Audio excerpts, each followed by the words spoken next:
This is huge. I mean, in 2017, we saw the ICO craze. Now I believe we're going to enter into a more serious phase. It's going to be real assets, tokenizing, and this is going to provide huge advantages.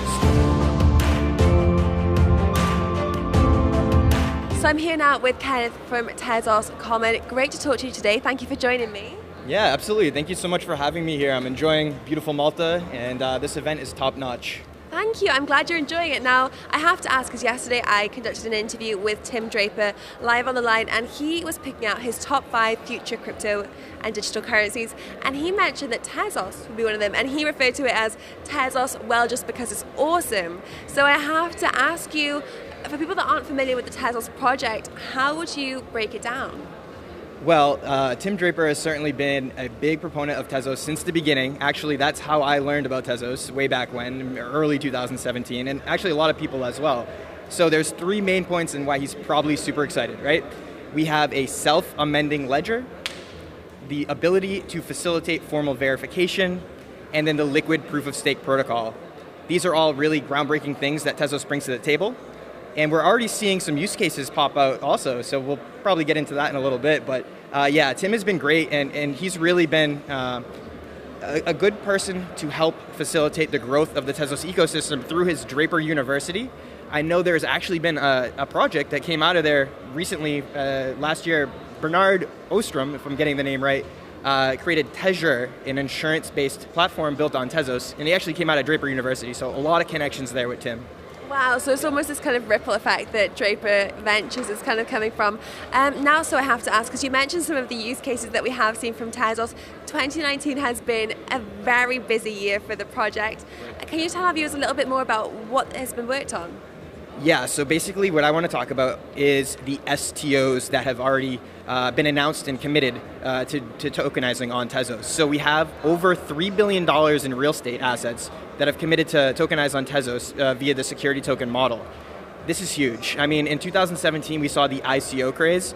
Now I believe we're going to enter into a more serious phase. It's going to be real assets, tokenizing, and this is going to provide huge advantages. Like, for instance, let's talk about common stocks. If you don't know, it takes 3 business days for some stocks to settle. They call it T+3. In today's age, that should not be. They should have instant settlement. And what comes along with waiting for settlement is actually you have to collateralize these things. So companies are wasting trillions of dollars sitting in empty collateral accounts waiting for stocks to settle. This can all be solved with security tokens and on the Tezos platform. And the reason why the Tezos platform is the best platform to tokenize is because of its formal verification aspect. Now, the base language of Tezos is OCaml derivative Michelson. Now, this more easily facilitates formal verification, so it makes it ideal for financially weighted smart contracts, which is essentially what a security token is. So we did just have a meetup in Boston. Just came from there actually before I got to this conference. We had Mason from TokenSoft. We had also Michael from TQ Tezos, and those two, and we also had Jonas of StakerDAO. So these players are very important for the STO ecosystem. Mason from TokenSoft has developed a platform for transfer agents to use to issue, manage security tokens. So this is all very compliant. They're meeting compliance with Regulation S, Regulation A+. So it's all done in a very pre-planned, compliant manner.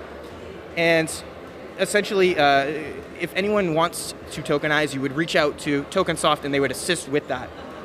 Now, Michael from TQ developed the standard, the token standard that's going to be used. This is the FD 1.2.1 iteration that's going to be used, and this is an evolving iteration of a standard. And he did say that the name would be changed, so it's going to be a little more user-friendly for the token standard name. But that's really what's getting all of us excited for Tezos. It's the first real use case, the STOs. And speaking with Arthur Breitman, the founder of Tezos, a few months ago, he said he's excited about STOs, but he doesn't want us to think of that as the only use case for Tezos. So still have an open mind for what the smart contracts and governance platform can do. Wow, so it's really saying that there's almost unlimited potential here as well. Is there anything that you specifically pinpoint as being a more favorable use case that you think Tezos is just perfect for? Yeah, absolutely. And I think it goes back to financially weighted smart contracts. So if you look at the DAO hack on Ethereum in 2016, I believe there was a large, many millions of dollars that were hacked in Ether out of that contract.